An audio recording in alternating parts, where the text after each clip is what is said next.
Okay, so we come to that point in the evening where you have to listen to me. Um, what I wanted to talk to you guys about, actually, I wanted to talk to you guys tonight a little bit about, kind of in context, some of the things that we've heard, and giving you my take on some of the things that we've heard from everybody today, which I think will make sort of an interesting wrap up, and then we'll have time to hang out and talk to each other and get to know everybody and see how these things sort of work.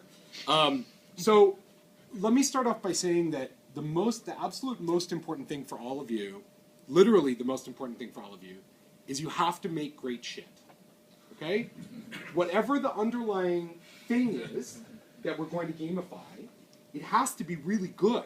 It has to fundamentally be good. We cannot use these techniques to make something that isn't good, good. Okay? We can only use them to make things better from where they are. Now, we all strive for, I'm sure you're as much of a perfectionist in every detail as I am about every detail.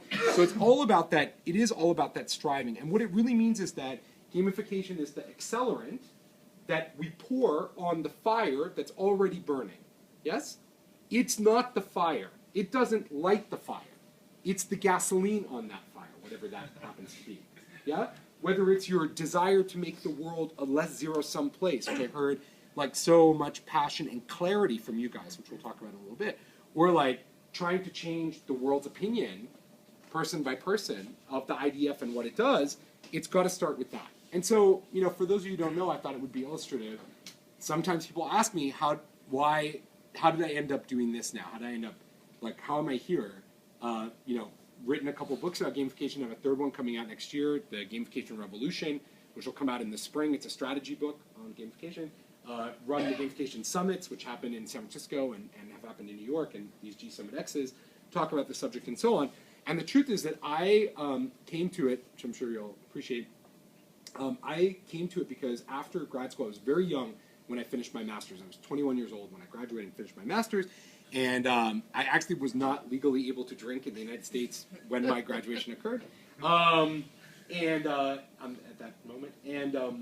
And I was a little bit young, and I was a big nerd, and I got hired to do this like awesome thing at Cisco, this was the mid-90s, and I got hired at Cisco to do product line management for e-commerce in 1995 at Cisco because I was like one of the handful of people in the world who understood what the fuck e-commerce was and how it actually worked, and so they hired this young kid and put me in charge of a team to do that, and it was like crazy, crazy, crazy thing to do. And it was an awesome bit of education on so many levels. We did so many great things there at that time, and I learned so much from all those people that I got to work with. But I also learned, most importantly, that those were not my people. That group of people, they're like people in the khaki pants and the polo shirts that were tucked in and the pleated, sorry if you're wearing pleated correctly. Sorry. Those were not my people. And I was, you know, I had all this ennui, like, what am I doing? I don't like it, I don't like it, I don't like it, and I spent years bouncing on. I worked for a while, consulted to Checkpoint Software, the Israeli company as well. Funny stories, I'll tell you about those at some point. And then I was like, I have to follow my passion, and what's the thing that I really like doing more than anything else? Games. So I took this massive pay cut in the late 90s, from which I literally never recovered financially, and went to work on the Game Developers Conference and Gamification and Game Developer Magazine, which are 3 outlets for the professional game industry. And then I left and I helped start and then sell a company called Trimedia, which was the first successful digital distribution company in the game space. And after we sold that company in the mid-2000s to Macrovision, now Rovi, I had what can only be described as a little crisis of conscience. I woke up one day, literally, I woke up one day and I was like, is this the only thing we're ever going to do with games? Now, entertainment is not a bad thing. If you follow me on Twitter or Facebook, please do, you'll know that I like to have fun. And we'll get back to why that's important. I enjoy fun. I enjoy entertainment. Entertainment is meaningful. Entertainment is important. Entertainment is important. However, I didn't think that was the only thing games could accomplish. I thought, could we do more than just that? And so I started to research it, and like, what have people done? And there's this topic called serious games, which some of you might be familiar with that phrase. And all this really interesting work, and researchers like Louis von Ahn at Carnegie Mellon, who built things like the Google image labeler game, or CAPTCHA, as an example of things that come out of this school of thought. And I started to work on it and research it and look at what people had done and put together patterns and start building apps and start talking about it, and that's what propelled me into this point. It was incrementalism focused on like one overall goal, which was how can we use the concept of games to make the world kind of a better place. Now, along the way, I am a person who comes from the games industry in a capital G games industry kind of way. I come from that industry to gamification, and one of the things that those of you who follow this discussion is there's been a lot of back and forth, some would describe it as arguing, between people in the games industry and people in gamification about certain concepts around gamification and lots of what is perceived for some reason as a conflict.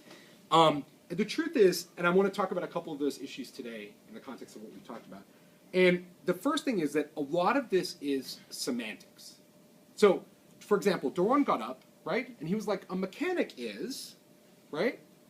A mechanic is something that a user does in a game.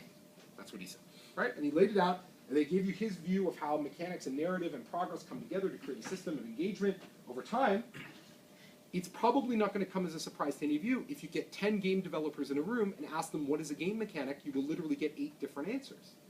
The way Doron described a game mechanic today is not the same way that a game mechanic would be described in Eric Zichermann and Katie Salen's book at all. It's not the way that's described in the MDA framework, blah, blah, blah. The point is, a lot of the discussions are semantic discussions. A lot of the arguments are semantic arguments. The core of it is, the most important takeaway, is that game mechanics are about a unit of action, some designed element intended to produce a unit of action. You can wrap as many different descriptions around it as you want, but from the perspective of somebody trying to create things, that's what's actually important. It's important that we think about them as something we can design that produces some kind of action. And it was also interesting to me to hear Doron talk about kind of physical rewards, right? When he said physical rewards are dangerous, I thought, wow, that's a very intense thing to say about physical rewards. And rather than saying they're damaging, and I know that Doron is not here to kind of have a back and forth with me, that's not the point, but we'll have lots of time to process it.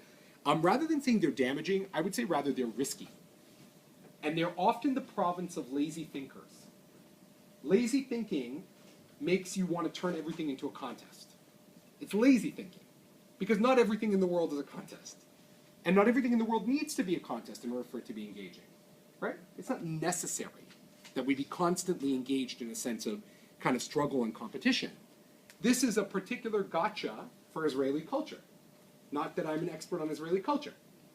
But it's easy to see how in this context, in this environment, we can over-competitivize, that's not a word, but we can make things into, you know what I mean. We make things seem more competitive than they need to be. That we graft a view of everybody as constantly in a state of non-stop competition with each other all the time over everything. It's easy to get there. It's easy to get there. And by the way, you don't have to be Israeli to get there. Okay?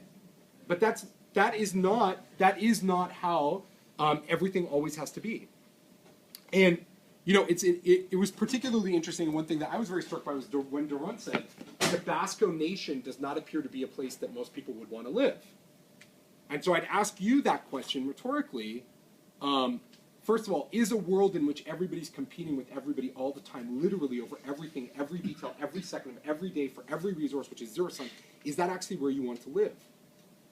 Is that the world you want to live in? And now the other side of the question, which is, what is the world that you actually want to live in? Right? What does that actually look like? And I will tell you what I think, what everybody can agree that they would like their world to contain. There's one thing that everybody can agree on. And that is that you have a sense of expertise.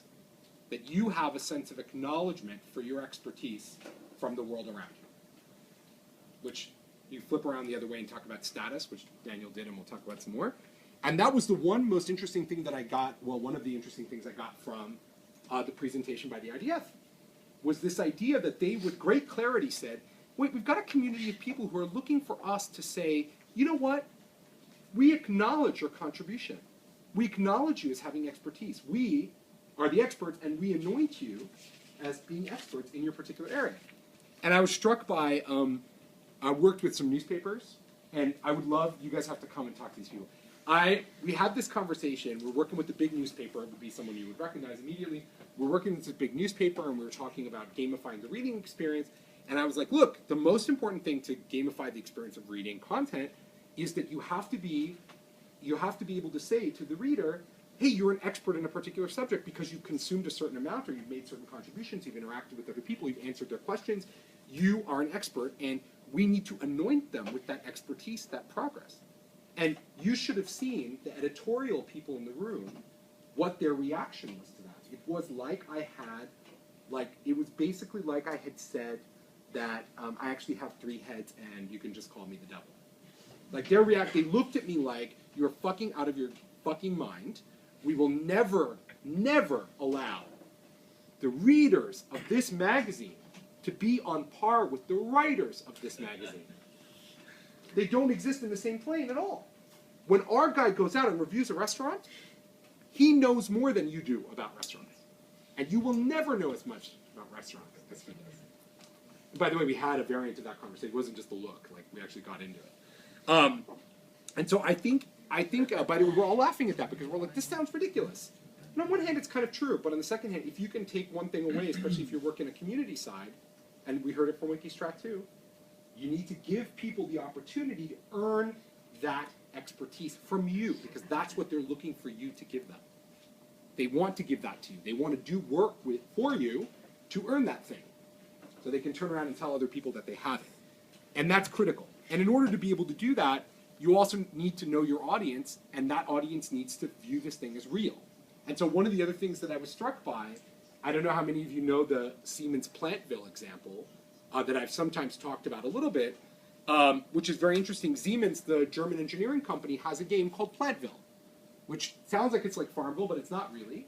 It's a simulation game you can play online in which you manage a plant, your choice of various kinds of factories.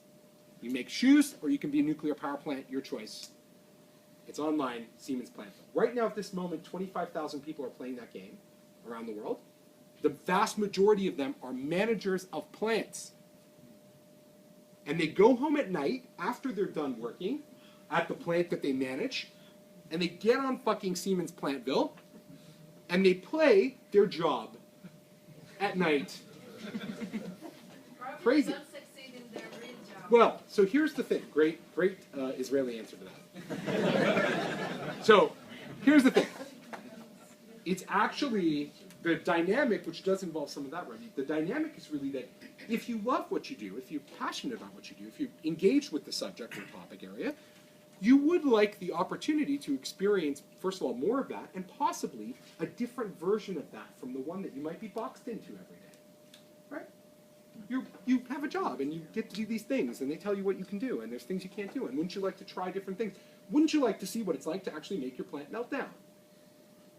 Right? You got into being a nuclear power plant manager, man. You kind of like, on a sick way, hope that someday there's a meltdown so you can kind of see what that shit is like, because that shit looks awesome. But terrible, but awesome. And this gives you the chance to play with that idea, to play with it, to experience it, and to experiment with it. And I think just in the same way, much in the same way that we saw in that example, and in the IDF's example about the guy who got to chief of staff immediately, or the Japanese consumer who was very, very engaged, the key thing is that you've got to expect the unexpected. So another key to designing good gamification is knowing that you cannot possibly know what everybody will do. I know that every one of you in the room will become a super expert in all the things that you need to know to make gamification awesome. Game design, loyalty program design, behavioral economics, you're going to be an expert. You're going to get all the information, all the data that you need. But I can tell you right now, you have no possible way of predicting exactly what people will do. You can't do that. Nobody can actually predict that perfectly. So the thing that you have to be able to do is you have to be able to be flexible. You have to be able to be agile. And you have to be able to do like the Wikistrat folks do, which is to start, ideally it's best if you start with something that already exists. And you try to model this existing behavior, and then try to make that behavior more fun and engaging. Now, that's a tall order for some of you, but do let me say this for those of you who work in a corporation, especially a bigger company. Before you do any gamification project, if you were doing it through my workshops, or you're doing it with me, or you're going to do it, you need to establish the metrics and baseline for the thing it is that you're trying to compare the results against. God, that's so boring. Oh, that was terrible. Wouldn't you rather just be designing right away on day one? Oh, no. Before you can do any of the design, you need to take a step back and ask yourself, what are the metrics? What are the design? What are the things that you're actually trying to act on? Describe those in as minute detail as possible. See what those metrics currently look like. What are the current numbers? And 2 or 3, make sure that you have the mechanisms in place to measure how those metrics change over time. You have to have that. Because if you don't have that, your gamification project is going to end up being like a fucking social media project. No offense to the social media projects in the world, okay? Here's what a social media project looks like at most companies. We need to have a social media project. And the management says, why? And you say, because everyone's on Facebook. And they're like, well, what do we get out of it? What's the business objective? And you're like, everyone's on Facebook. Right? And this conversation goes on and on until they eventually relent because everyone's on Facebook and they give you social media. Not that social media isn't important. That's not what I'm saying. It is important. It's meaningful. But the thing that I'm saying is when you make gamification projects as the representatives of this concept, as people who are trying to change the world, I want you to be way more specific than that. I want you to set goals and objectives. I want you to tell people what you're going to do and exceed their expectations. I don't want you to go out there and go like, everybody's doing gamification, so we need to do it, because those projects end up not working. Those projects get killed. Those projects don't survive. Okay? This is incredibly important that you actually do that. And I would venture, certainly, Daniel said this. I think this is very true. Status really matters if we want to get people to be successful with it using gamification. But he also was talking about points, and there was maybe a little bit of back and forth about whether we're talking about status or we're talking about points. And one of the interesting things I think a lot about points that you said, which is great, is that there needs to be a little bit of mystery to how the point system works. So make sure that when you're designing it, you don't reveal the whole point system right away. So people are just like, okay, well, I get it. I get 5 points every time I log in, and that's all. Because that gets kind of boring, like an airline loyalty. Like the points element of an airline loyalty program is pretty boring, that part of it. Don't get really excited about that because it's always like the same number of points for every activity. So you need it to have a little bit more mystery. And to the point about kind of conflicts with gamification and game design, points are a really great case study in that conflict. So, bear with me for 1 second. So, I talked before about gamification is based on game design, loyalty program design, and behavioral economics. The reason why we're not only using game design to do everything that we're doing is because each one of those 3 disciplines is really good at some shit and really bad at some other shit. Okay? And if we only looked at the world through their lens, we would be missing something important. And I think points are a great example of that. So, game designers think that points are about tracking progress and measuring progress over time. That's their purpose. Right? Loyalty program people think points are everything.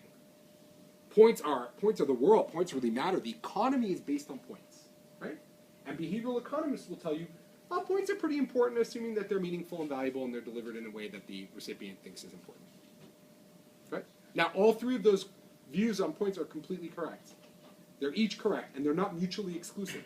We could have a religious battle over which view of points is right. And if you read people talking about gamification and points, they often get into a religious posture about points. But they're all right. If a point system is meaningful, the points become important. If it's not meaningful, if it's autonomic, the points are just tracking in the background. Right? So these are all meaningful. And I remember we did a talk with the founder of Kias, who was also the guy who created Google Health, and Adam Bosworth. And Adam was talking about Kias, which is this employee health portal that they built.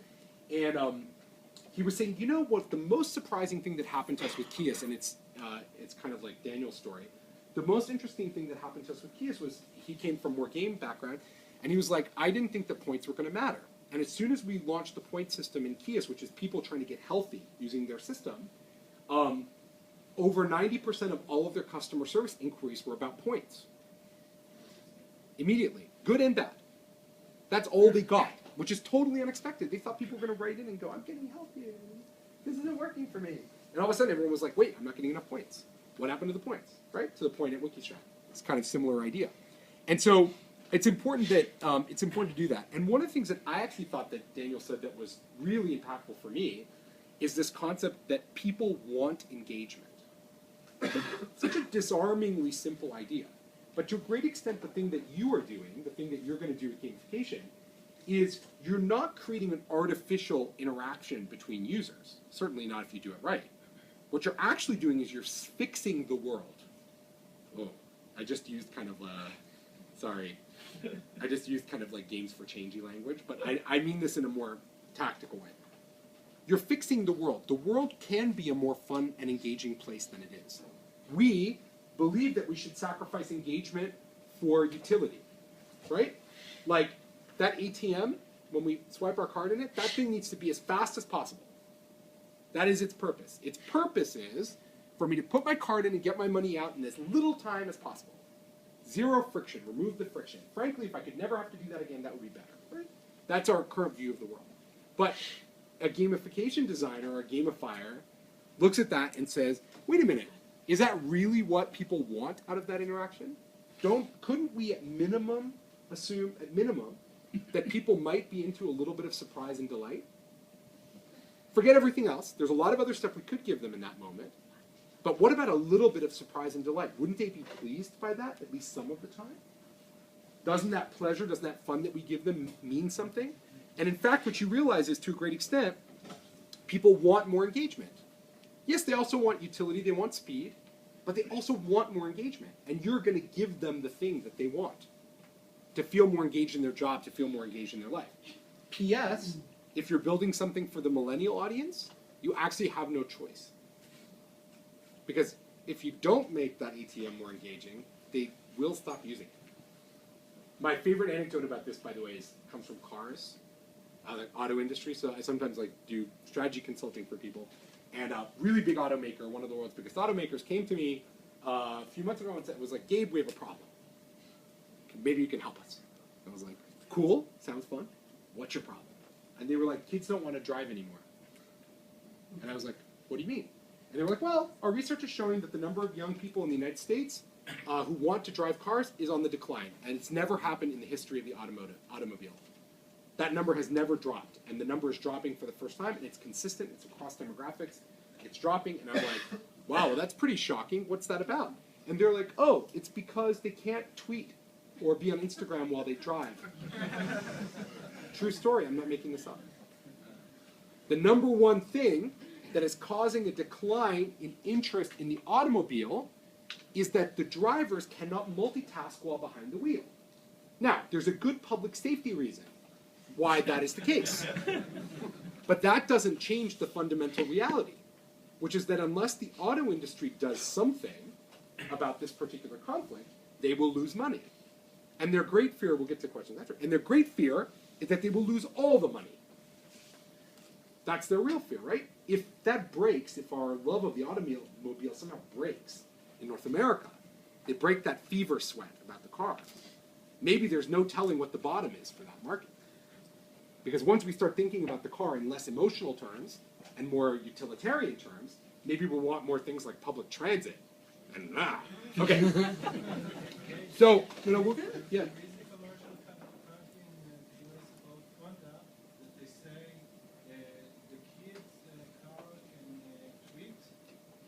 No, that commercial is bullshit. She plugs an iPod into the car to do it. I've seen the commercial. I was like, who are these people? Who uses an iPod? Okay.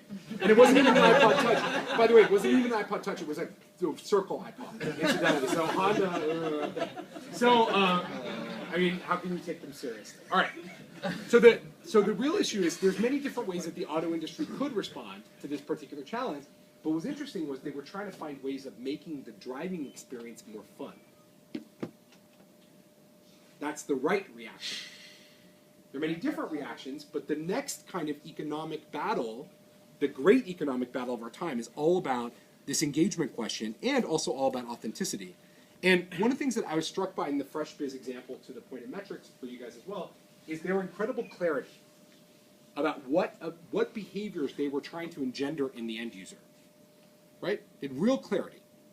They wanted to change people's beliefs, they wanted to change their point of view, and they wanted to change their actions. And they said things like, which I love, that life is a time-based game, which I love, a time-limited game, which I love. That's so Amazing. That's like an amazing little snack. And then, we don't do things like wait for turns to occur and stuff. And so what's important to take away from that, one of the critical things to take away from that is the mechanics matched the worldview of the creator. The mechanics matched the worldview of the creator and the behavior that we were trying to engender in the end user, right? If we're trying to convince people that life is not a turn-based game, we probably shouldn't use a turn-based game to explain that idea, right? Just as if we are trying to convince kids to be safe while they're driving, the right reaction is not to make like Instagram run in the dashboard of the car, right? So this is very, very important for us to have incredible clarity about our view of things, as well as the correct mechanics that we can put in service of that. And I think to me as well on the question of criticism, that's interesting about FreshBiz is like, how can you not love a gamification movement that produces people who get up and talk about like making the world less zero sum and making people more collaborative and helping them unlock their potential, right? So whenever you kind of see the criticism leveled at gamification, and I love criticism, I want you to think about when people say that it's a kind of zero-sum idea, I want you to look at some examples like that and look at some other examples that you've probably seen that we talk about online, particularly around health or wellness, and ask whether or not like that is something that's meaningful and important. Is it important that this kind of thing happens? And why is that sort of thing important to us? And why are we not cynical? And lastly from you guys, which I think is really important, is that a board game is cheap. A board game is cheap and cheerful. Wikistrat's first assay on gamification was pretty cheap. The IDF's first version of gamification was pretty cheerful, right? What they all have in common, what everybody who's done it in a kind of meaningful and interesting way have in common, is they're using an agile approach. They're not starting off by spending a ton of money building it out and like trying to solve every problem in the world right away. They're focused on doing it in a cost-effective, lean, scrappy way. That should appeal to Israelis, right? This is really good for you. This is your national story. This is your culture. It's scrappy. It's scrappy. It's scrappy. It's a scrappy culture, right? And coming from a small domestic market in which you generally speaking, cannot build great, humongous businesses on the backs of only the few million people in this country. Especially for those of you looking to take your stuff outside, you have to be innovative and you have to be this scrappy, agile, movement-oriented kind of group. And what I'm struck by, in particular, is how awesome the early examples of gamification that are coming out of Israel are. Like, I don't know about you, but it was so amazing to me, and part of the reason why we got everyone together tonight, this group of speakers, is like, wow, that's actually a pretty good number of awesome case studies, top-notch, world-class case studies on a new idea in a small market from this group of people.